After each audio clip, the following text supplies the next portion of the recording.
Hello दोस्तों, और आप लोगों के सामने फिर एक नया वीडियो लेकर आ गए हैं, जो कि अभी इसके पहले न्यूमेरिकल हम लोग लगवाए थे, टेम्परेचर कोफिशिएंट ऑफ रेजिस्टेंस, जिसमें उसमें बताया कि हम कितना अगर टेम्परेचर बढ़ाएंगे तो हमारा रेजिस्टेंस इंक्रीज होगा। तो कल उस पर स्पेशल टॉपिक बताए थे कि स्लोप ग्राफ द्वारा कि अगर हम इतने के बाद इतना टेम्परेचर बढ़ाएंगे, जैसे हमने बताया था क्या है, यहाँ से ये मेरा मान लीजिए आपका रेजिस्टेंस है और ये आपका टिफा टेम्परेचर है। ठीक, अब क्या है, हमें ये बताया था कि 0 डिग्री पर हमारा जो रेजिस्टेंस होता है R0 होता है। ठीक, अब क्या होता है, अगर हमने टेम्परेचर यहाँ से यहाँ बढ़ा दिया, यहाँ मान लीजिए T डिग्री, तो जाहिर सी बात है रेजिस्टेंस बढ़ेगा, मगर किसका रेजिस्टेंस बढ़ेगा? देन मेटल धातुओं का जो कंडक्टेंस होते हैं, जैसे कॉपर होता है तो गोल्ड होता है, ये सब कंडक्टेंस मटेरियल है। इसका अगर हम टेम्परेचर बढ़ाएंगे तो रेजिस्टेंस बढ़ेगा।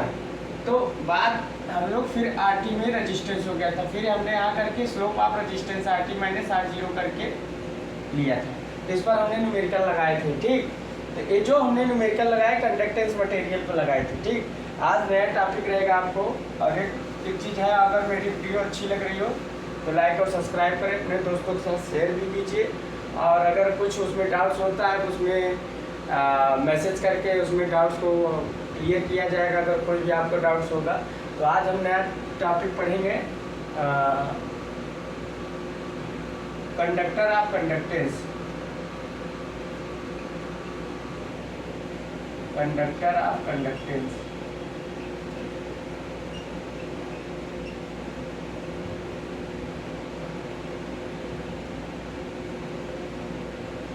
चालक का चालकत्व बोलते हैं इसको।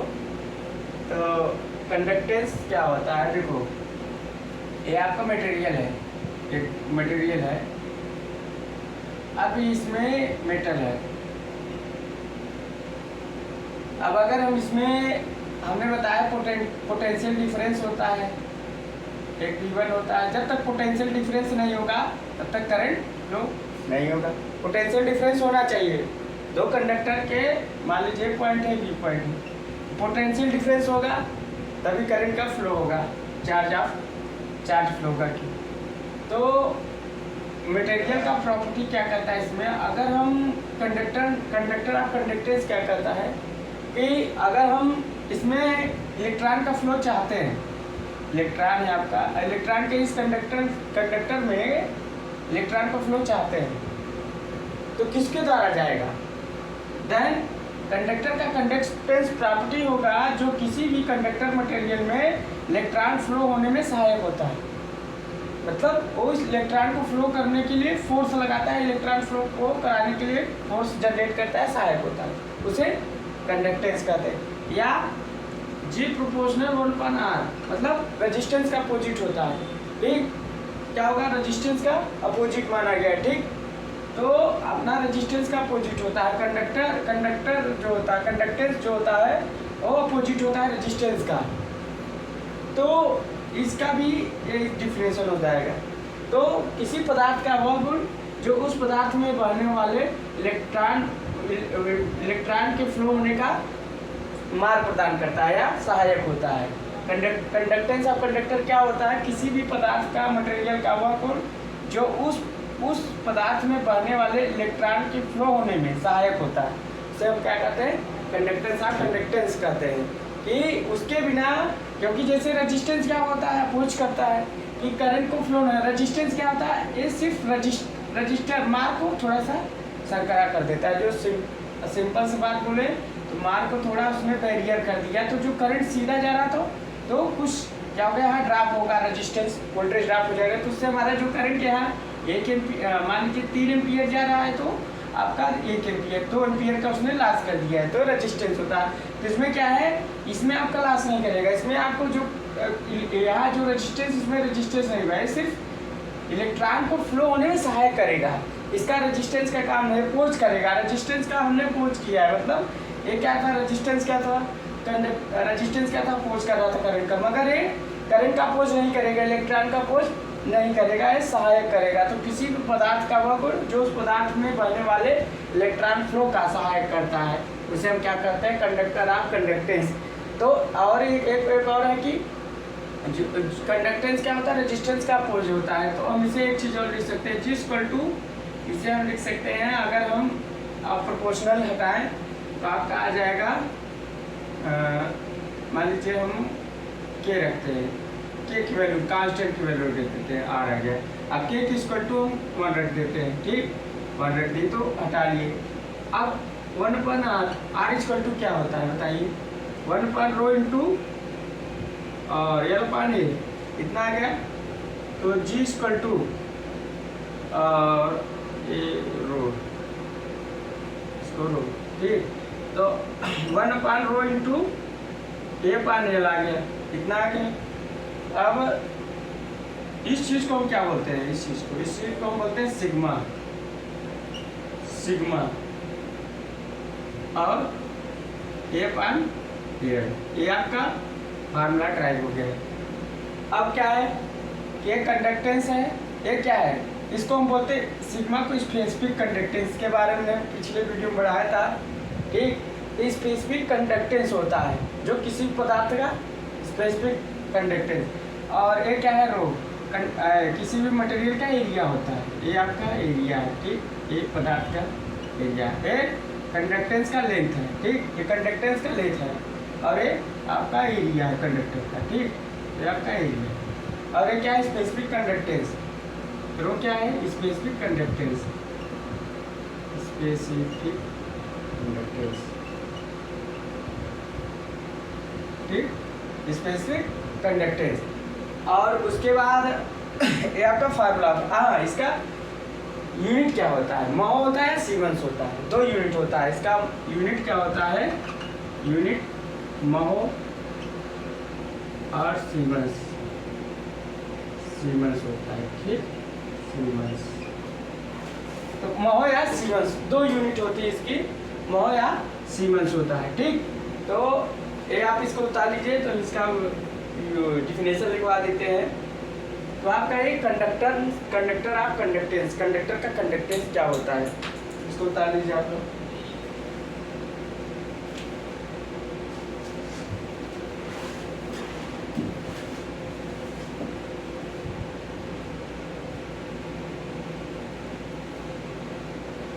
तो आपका ये चीज है।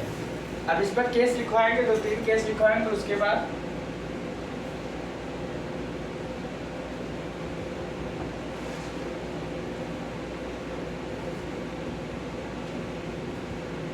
तो आपका ये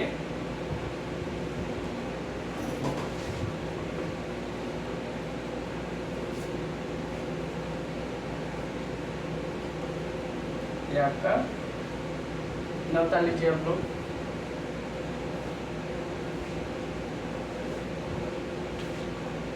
इसको उतार लेंगे।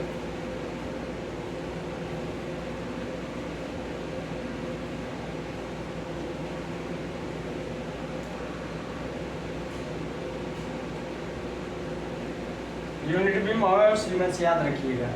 ये आपका फार्मूला ड्राइव हो गया है।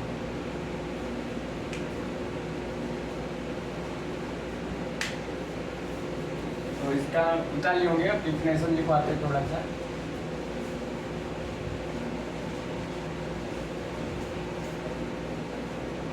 लिखते हैं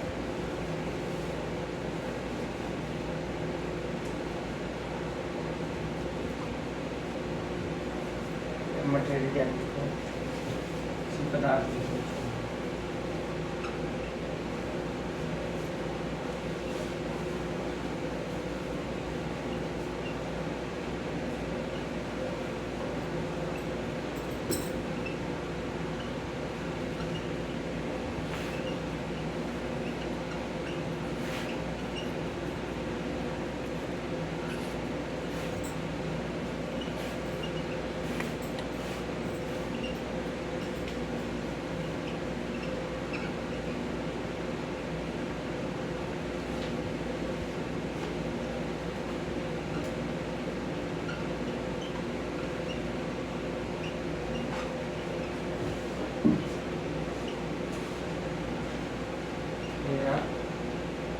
फोर्स प्रदान करता है।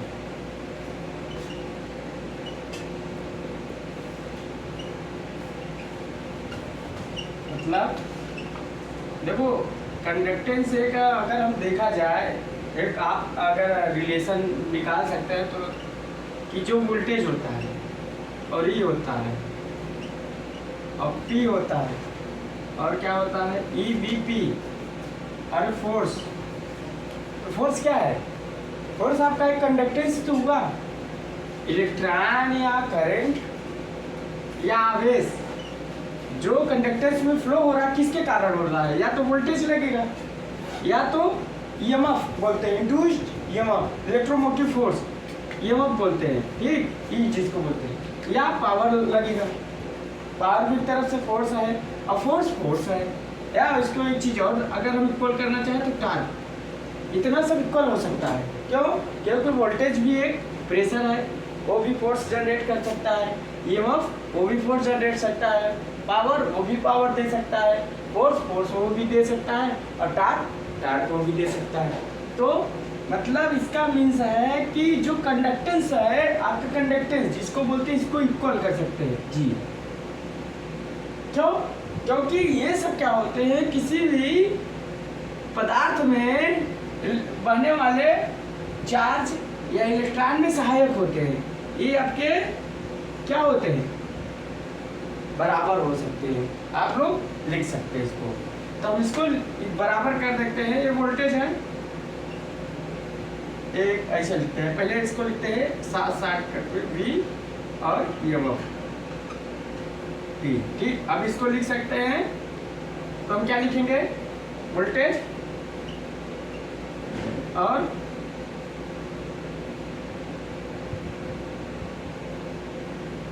ईएमएफ लिखे तो इलेक्ट्रोमोटिव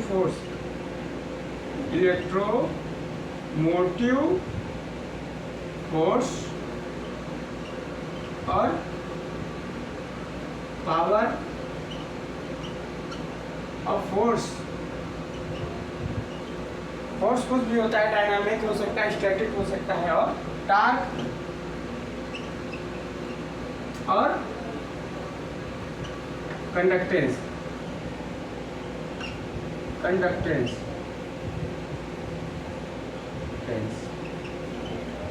और ये आपके क्या हो गए? इक्वल हो गए। क्यों इक्वल हो गए?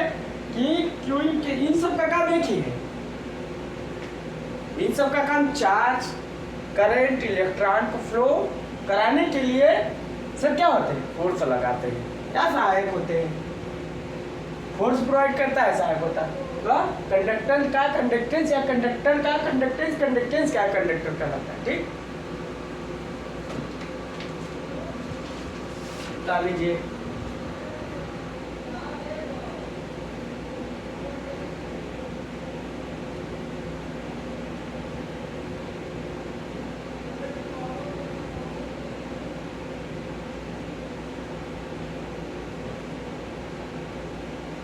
इसको हिंदी में क्या लिखेंगे? चालक का चालकत्व,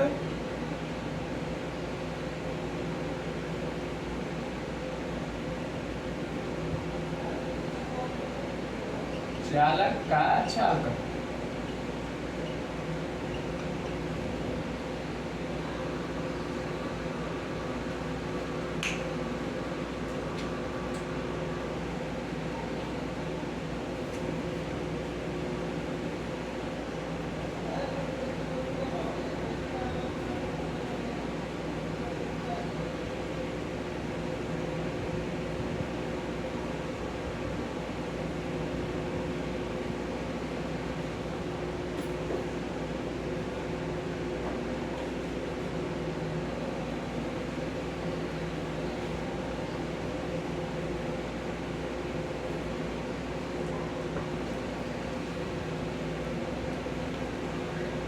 इसको डाले होंगे तब केस पढ़ते हैं, कुछ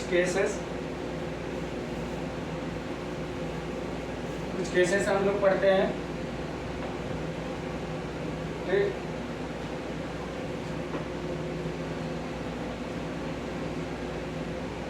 कुछ केसेस हम पढ़ते हैं।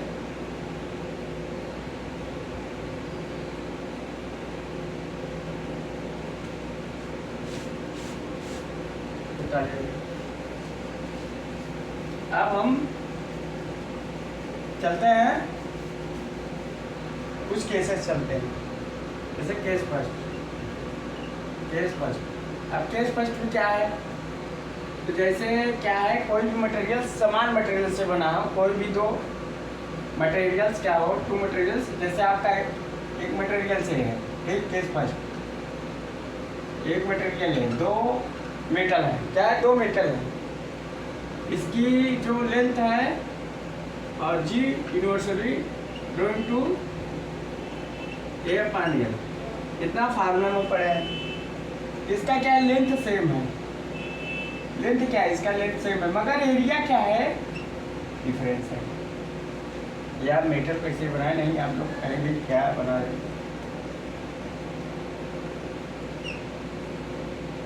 अभी मेटल है, ठीक, अभी भी मेटल है, दो मेटल है, इसका एरिया सेम है, ठीक, एरिया क्या है, सेम है, एरिया क्या है, सेम है, ठीक, तो इसका लेंथ क्या है, सेम है, यल है, इसका भी लेंथ क्या है, यल है। और बात की जाए इसका एरिया क्या है, A1 है, इसका भी एरिया A1 है, इसका एरिया A2 है, इसका एरिया क्या है, डिफरेंस है, लेंथ सेम है, और रो भी लगभग हम लोग सेम है, सिग्मा भी सेम है, सिग्मा क्या है, सेम है, सिग्मा भी सेम है, ठीक। तब इस केस में क्या होगा, दोनों मटेरियल आपके सेम मेटल के बने हैं, तो लिख लेंगे टू मटेरियल्स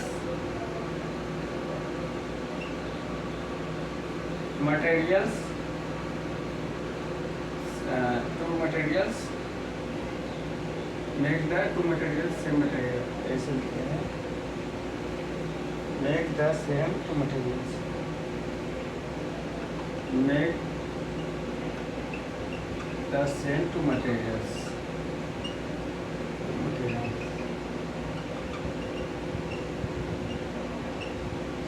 क्या है, make the same two materials,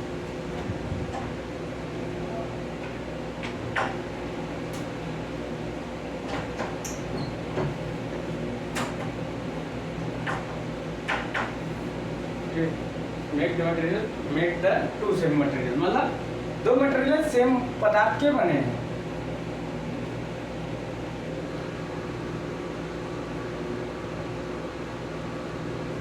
जो दो मटेरियल सेम पदार्थ के बने हैं। अब क्या होगा, अगर हम लिखा जाए तो ये सब क्या कट जाएंगे, तो G1 लिख सकते हैं, G1 अपान G2, तो क्या हो जाएगा, A1 अपान A2, इतना हो गया। और इसको हम एक चीज़ और लिख सकते हैं, क्या, G1 अपान G2, अरे क्या हो जाएगा, पाई R1 अपान पाई R2, ठीक, पाई से पाई कैंसिल हो गया, कट गया, तो होल स्क्वायर कर देंगे, तो क्या हो गया, G1 अपान G2 R1 अपान R2 का होल स्क्वायर। अब इसको हम और एक चीज़ लिख सकते हैं, D1 अपान D2 का होल स्क्वायर, ये रिलेशन बन गया, चलिए क्या का रिलेशन हो गया, क्या हो गया, रिलेशन हो गया, बता लीजिए। जब सेम मटेरियल क्या, और क्या है, लेंथ सेम है दोनों का, एरिया डिफरेंस है, A1 दोनों का, A2 दोनों, इसको बता लीजिए।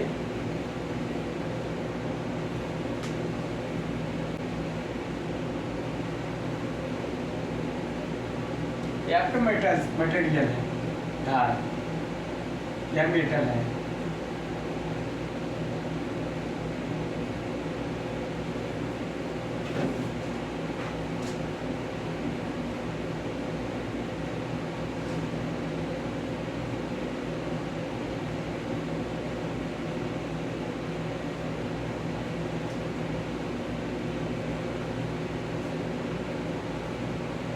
ये आपके क्या है, मेटल्स हैं,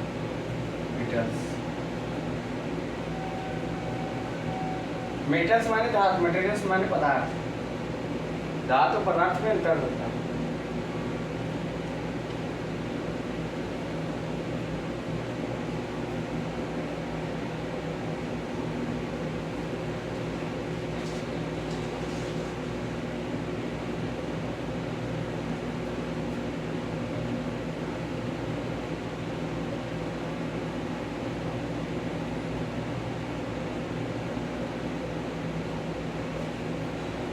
मेटल्स क्या होते हैं? धातु जो होते हैं पाए जाते हैं खनिजों में। पदार्थ क्या होते हैं? आप बना सकते हो, पदार्थ हो गए। इसको ताली हो गए। अगला केस चलते हैं, केस नंबर 2। तो अगर हम केस नंबर 2 की बात करें, केस नंबर 2, तब इसमें क्या करेंगे? लेंथ सेम कर देते हैं, एरिया क्या करते हैं? सेम कर देते हैं। एरिया हमने सेम कर दिया और लेंथ क्या कर दिया? डिफरेंस कर दिया, L1 L2, एरिया सेम कर दिया। सेम चीज वही है। अब क्या है? इसको हटाते हैं, इसको सब डिलीट कर देते हैं, आप लोग को मुताबिक। अब क्या है?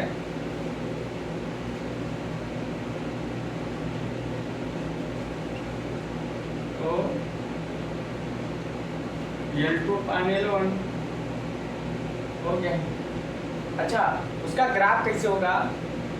चलो उसका ग्राफ कैसे होगा? इसके पीछे हम ग्राफ बनाते हैं, जो अभी इसके पहले वाले बनाए थे कि जब लेंथ सेम हो, तो जब लेंथ सेम हो, सेम लेंथ वाले में ग्राफ कैसे बनेगा?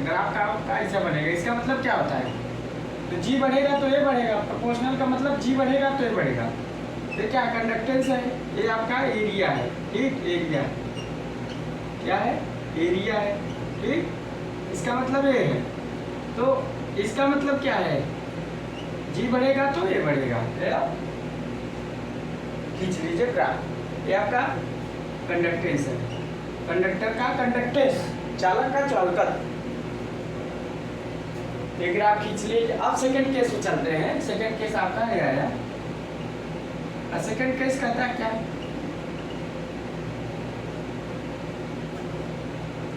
चलिए सेकंड केस, ठीक। अब बात करते हैं सेकंड केस की।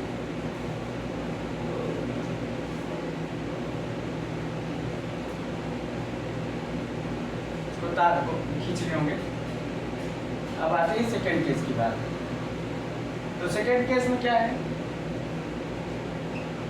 जी इनवर्सली एल है, मतलब अगर हम G1 करेंगे, G2 करेंगे, तो क्या हो जाएगा? L2 अपान L1। ये ग्राफ है। इसका मतलब क्या है? इसका मतलब है कि ये G है और L है, लेंथ है। इसका मतलब G बढ़ेगा तो L बढ़ेगा और L बढ़ेगा तो G बढ़ेगा। ये आपका ग्राफ है।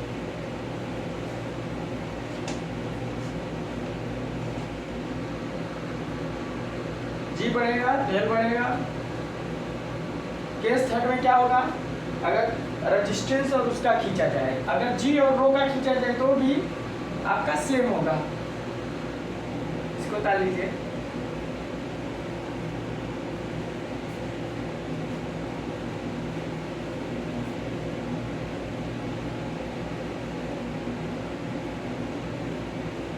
तो G बढ़ेगा तो रो बढ़ेगा। G अगर यहाँ क्या है? G अगर बढ़ेगा तो रो घटेगा, L घटेगा।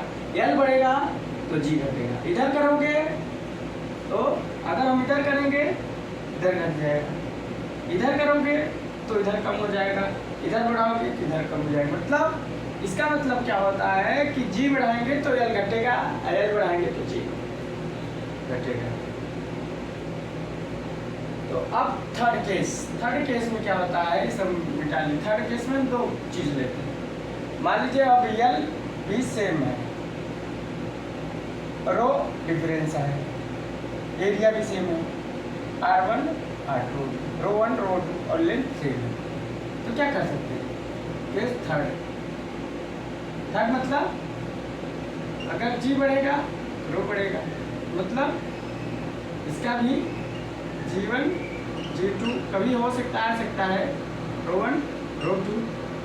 ये आपका फार्मूला निकल गया।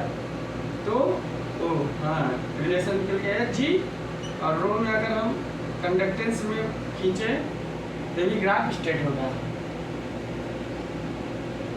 ला लीजिए।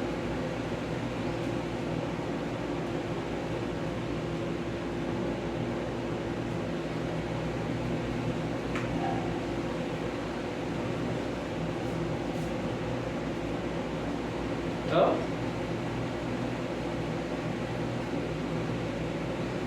मतलब जी बढ़ेगा तो रो बढ़ेगा।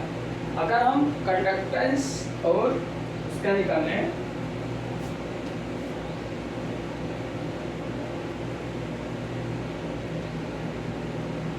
अब केस फोर्थ करें, केस फोर्थ, ठीक। केस फोर्थ में क्या है, केस फोर्थ में क्या है कि अब क्या है, रेजिस्टेंस और कंडक्टेंस का बात देखिए, तो जी यूनिवर्सली रो होता है, मतलब G1/G2 कर देते तो R2/R1 हो जाएगा, इतना हो जाएगा। इसका ग्राफ क्या होगा, देन लेंथ, जैसे कंडक्टेंस और लेंथ का कीजिए तो कंडक्टेंस और रेजिस्टेंस का कीजिए, सेम ग्राफ।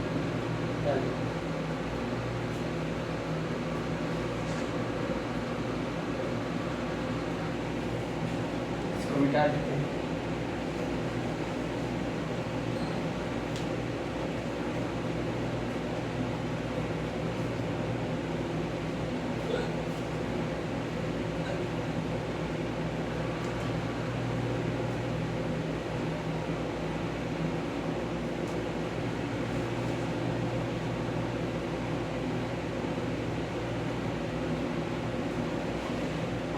ये हो गया आपका 4। अब एक चीज,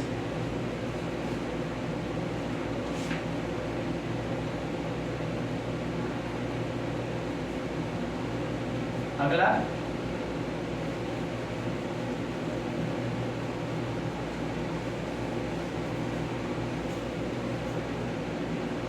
इफेक्ट ऑफ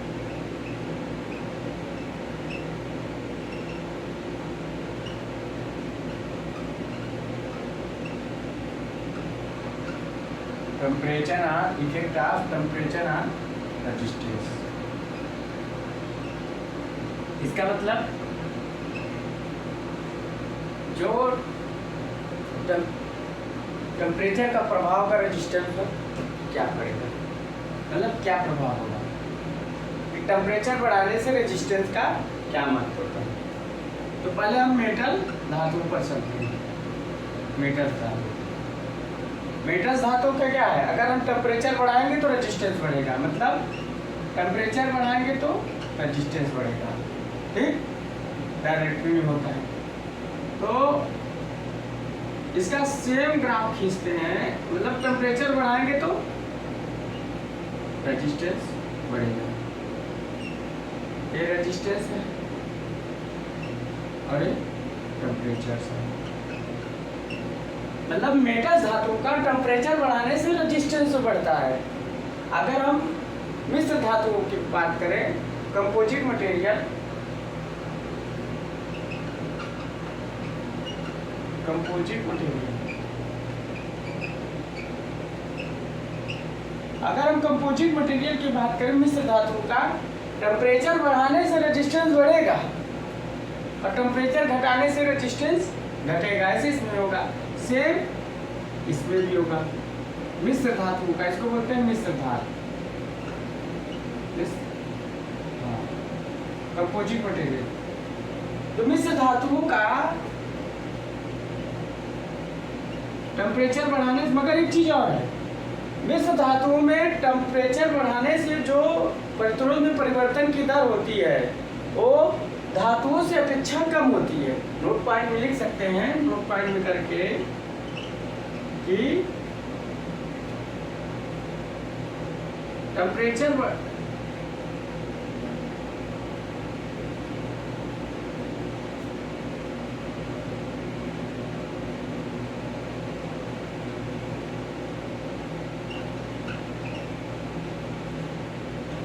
लिखेंगे increase in temperature, increase in temperature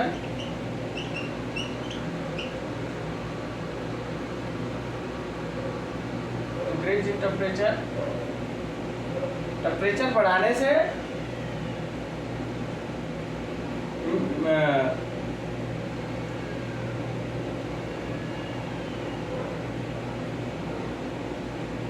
composite material ऐसे लिखो हिंदी लिखते हैं।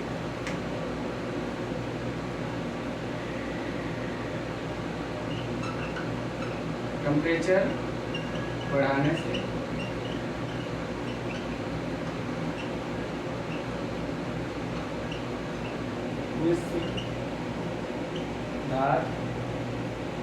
मिश्र धातु में प्रतिरोध परिवर्तन की दर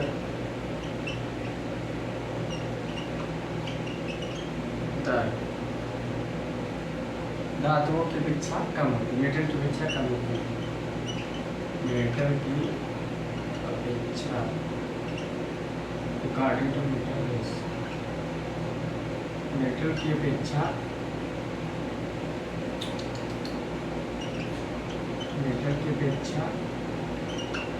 कम होती, मतलब जो आपका टेम्परेचर बढ़ा रहा है, रेजिस्टेंस बढ़ा रहा है, तो कंडक्टर में जो प्रतिरोध में परिवर्तन की दर होगी ज़्यादा होगी मिश्र धातुओं के अपेक्षा। एक ही क्वेश्चन में पूछ सकता है, तो कई कॉम्पिटिटिव एग्जाम में आ सकता है कि मिश्र धातु में अगर हम टेम्परेचर बढ़ाएंगे तो जो प्रतिरोध में परिवर्तन की दर होगी या प्रतिरोध में जो इंक्रीज होगा और मेटल की अपेक्षा कम होगा ज़्यादा, तो कम होगा। एक चीज़ याद रखिएगा, इसलिए हमने नोट पॉइंट लगा दिया है।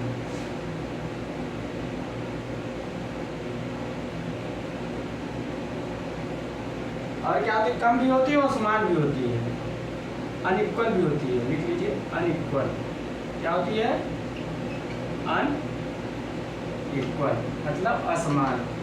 कम भी होती है, असमान भी होती है, मतलब उसमें समान होती है मीटर्स में, और मिश्र धातुओं में, कंपोजिट मटेरियल्स में समान नहीं होती है, समान होती है, अनइक्वल।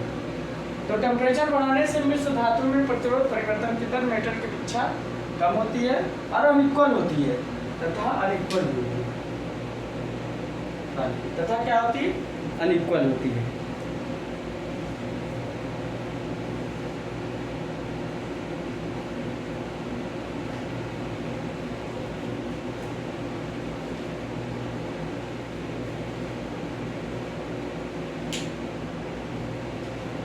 तो हम बात करेंगे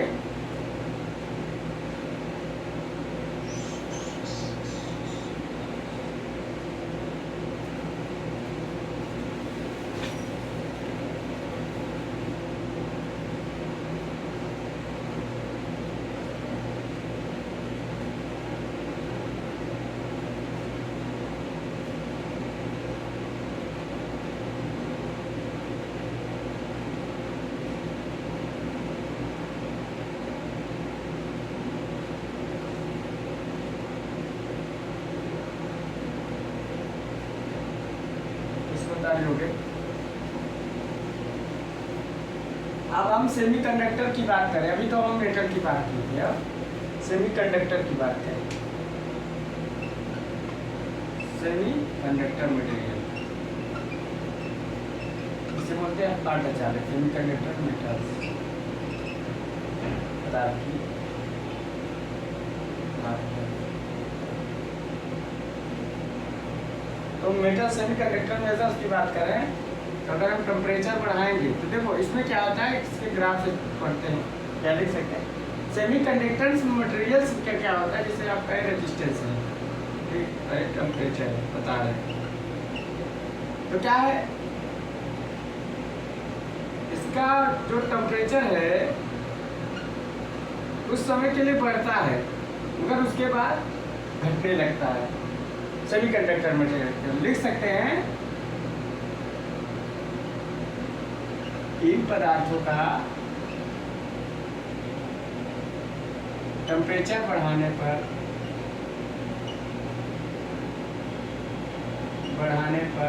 क्या होता है, टेम्परेचर बढ़ाने पर इन पदार्थों का टेम्परेचर अगर हम बढ़ाएंगे तो रेजिस्टेंस बढ़ेगा, रेजिस्टेंस बढ़ेगा,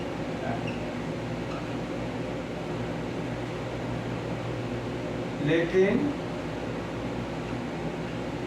एक निश्चित एक सर्टेन टेम्परेचर के बाद, लेकिन सर्टेन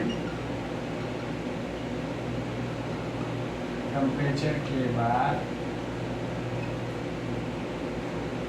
इसका रेजिस्टेंस घटेगा।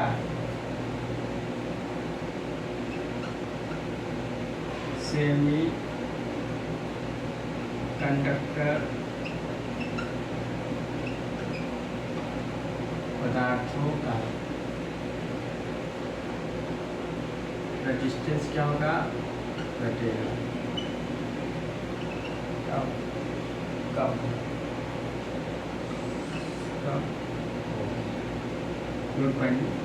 मतलब सेमीकंडक्टर पदार्थों में क्या होता है कि हम टेम्परेचर बढ़ा रहे थे एक निश्चित तक बढ़ा, मगर एक सर्टेन टेम्परेचर का इसका रेजिस्टेंस घटेगा। एक ग्राफ है पूरा।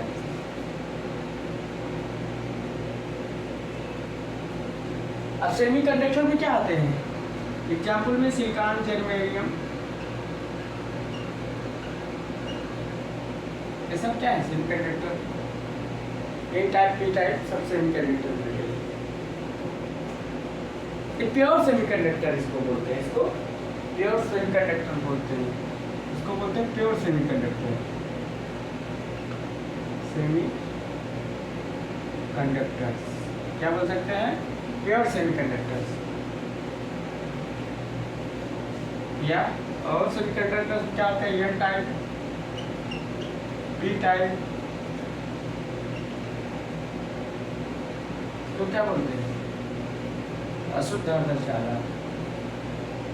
शुद्ध नहीं है, प्योर नहीं है, नॉन प्योर सेमीकंडक्टर इसको बोल सकते हैं, नॉन प्योर सेमीकंडक्टर।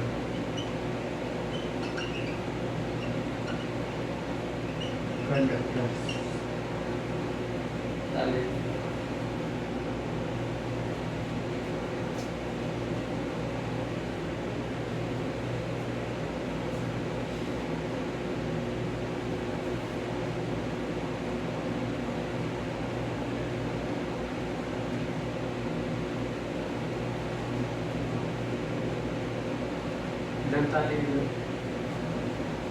अब अगला चलते हैं क्या, इंसुलेटिंग मटेरियल। तो ये इंसुलेटिंग मटेरियल,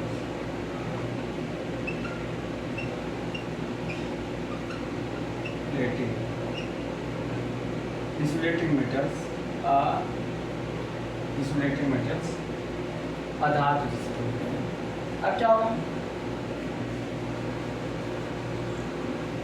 अब क्या होगा, अरे वही होगा जो मजदूरी खुदा होगा, और क्या होगा। मतलब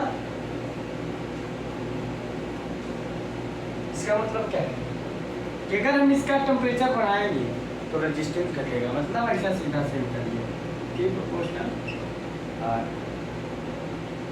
एक टेम्परेचर बढ़ाने से इसका रेजिस्टेंस कम होता है, तो इसका ग्राफ जो होगा सेम रेजिस्टेंस और टेम्परेचर।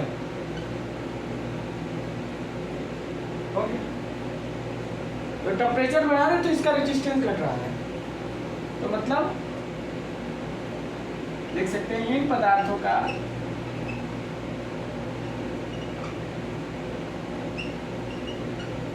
टेम्परेचर बढ़ाने पर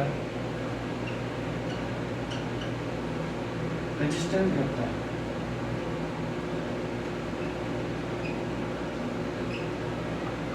रेजिस्टेंस रिड्यूस, रेजिस्टेंस कम होता है। इसमें क्या आएगा एग्जाम्पल में, कार्बन, ग्रेफाइट, माइका, कांच, पोर्सिलीन,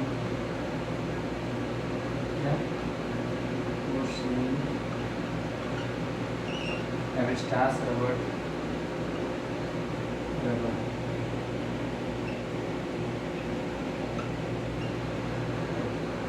तो कार्बन, ग्रेफाइट, माइका, कांच, पोर्सिलीन, रबर हिंदी में तो ETC समझ गए। क्या है, ETC, एक आता नहीं है, ETC। तो क्या है, इंसुलेटिंग मटेरियल का अगर हम टेम्परेचर बढ़ाएंगे तो रेजिस्टेंस घटेगा, रेजिस्टेंस घटेगा बढ़े, मैंने ये ग्राफ। तो इफेक्ट